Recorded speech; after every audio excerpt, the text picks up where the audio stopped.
Hello everyone, welcome to Naomi's Bookshelf. Welcome to my TBR for the Spoonies Readathon. So this readathon is really special to me. I am hosting it along with Emily from Novel Novels. We will be doing a live show, which is kind of reading sprints, but also just chat about books at 11 PST, which is 7 p.m. in the UK, where Emily is on Saturday, May 6th. So you can keep your calendars posted for that, or keep your eyes posted for that. I'm sorry.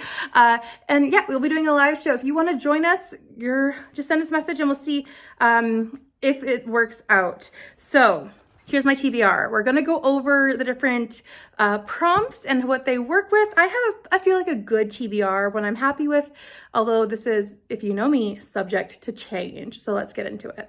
So the first one of this will be an author with a disability. So I'm going to go with one of these books, which I showed in my recommendations video. I need to read this so bad, and I'm desperate to, but I just haven't picked it up yet. And that will be Shine the Light by April McGowan. I know that this author does have a disability. I'm not sure exactly what it is. It doesn't say on the back, but it doesn't need to say. She has a chronic illness or disability, and I'm excited to read this one. The first one was amazing about showing how it works with family responses and learning that you have a disability or how it impacts your life. So really cool. And this one's about a woman with PTSD. So I'm excited to read this one, but the author does have a disability. For the next one, which is a book you can relate to, I'm technically going to go with two potential books. A lot of the books I have on this list can double up, which is a good thing for me. But one of them is this one, which is The Hidden Prince by Tessa Afshar. So in this one, the male character, Jared, ends up having very severe headaches, and it is actually just, it's a huge disability. It completely and utterly knocks him out, essentially, and he can't do anything with them. And I have never seen it so well represented in that format. So this is really good for that, not only an author with a disability, but also a character who is very much a good interpretation and a strong character nonetheless. A book that is easy to read. I can't remember the name of it, but it's by Esther Smith, and it is an ebook I have on Kindle, so that is an easy format for me to read. I also will hopefully have a couple audiobooks come in, but that might not be the easiest format for me lately. It hasn't been for me lately, at least. It's been hard to listen, so this ebook should be smoother sailing, and it should be short, which is always nice too. For my nonfiction, I am going with one that I don't own, and I'm hoping it comes in, and if not, I'll figure something out. But this is actually going to be an Elvis biography. So to my recollection and to my research, I could have been wrong, but I feel like I'm right. Elvis had multiple migraines and headaches, and it was quite common knowledge that he suffered with them for a majority of his life, to my understanding. So I'm excited to read a biography about him. This is a biography that is the best rated, and I'm hoping it shows something about his chronic health and as well. So yeah, I'm hoping this comes in time. If not, I'll figure something else out. We'll see. But right now, I'm hoping to read Last Train to Memphis, I think is the title. For self-care, I'm probably gonna be watching a lot of reality TV. I am not ashamed to say it, I'm a reality TV junkie. I don't watch all of them, but the ones I do watch, I watch with enthusiasm. So I will be, I'm sure, investing a lot of time into reality TV, but not a lot, just a good amount that I won't feel guilty about. For the prompt of research, I am not sure which one I want to research right now, which disability. I am thinking I would like to research more about tension headaches, as my doctor thinks I have tension headaches as opposed to migraines. And I want to figure out what exactly is the difference and how I can best support myself moving forward under a new diagnosis title, essentially. So I think that will be what I will be researching, and we'll see what I can learn. So for recommend, I will have a video coming out in May with my recommendations of booktubers, creators, and authors and books that have disability rep or who are in that realm of our world. For a comfort read, I am going to be picking up Love Inspired, I think. This does not have disability rep in any way, which means you don't have to have disability rep in every single book.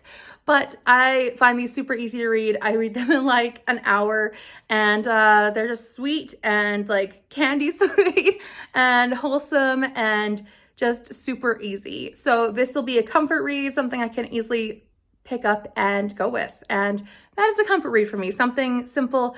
I mean, I might reread a book or two being hidden prints, but this is also a comfort read for sure. I should tell you which one this is. This one is Second Chance Match by Arlene James. I have a lot of them that I could go to, but this is the one I pulled off the shelf that looks the most appetizing at this moment. For a classic, I have 3 options. So basically none of these other books, they all fit kind of into the other categories, but I'm not sure. So one of the classics that I have looked up and it was on a list for having autistic rep is The Sound and the Fury by William Faulkner. I know nothing about this.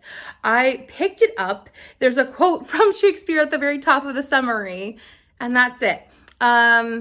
I don't know if I'm gonna read this and enjoy it or not. I don't know if this is my kind of book, honestly, but at the same time, I do have it and I would like to try it at the very least. So I've heard this one has autistic rep, so I'll be picking up this one.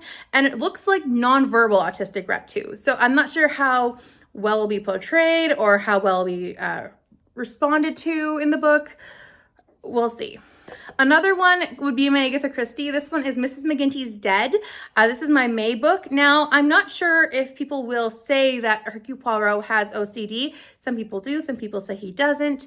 It's a mixed bag of answers, and I'm not diagnosing anybody, so I don't know. But what I do know is that Agatha Christie herself had dysgraphia, which is where it's a learning disability where you read words backwards.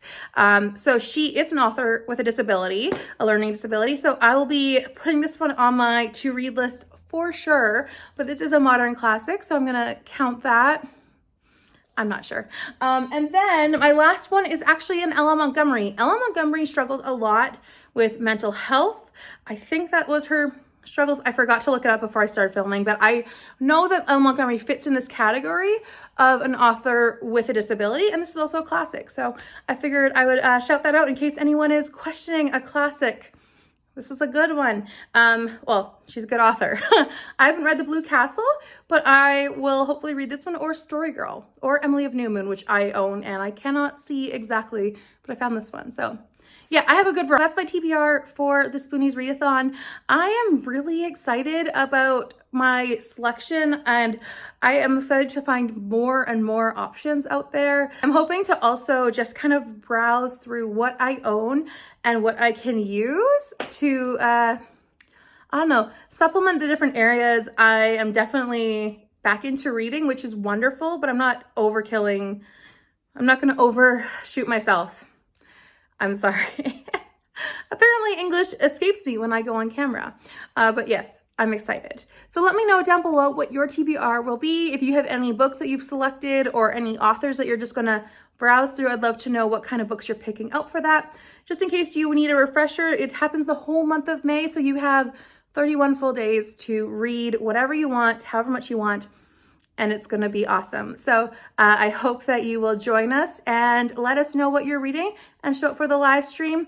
I'm not sure which channel that'll be in. Emily and I will figure that out, but it will be announced on community channel posts and in my description box below. So thank you once again for watching. I'll see you next time. Leave a like and a comment and subscribe if you're new, and I will see you at the live show. Bye for now.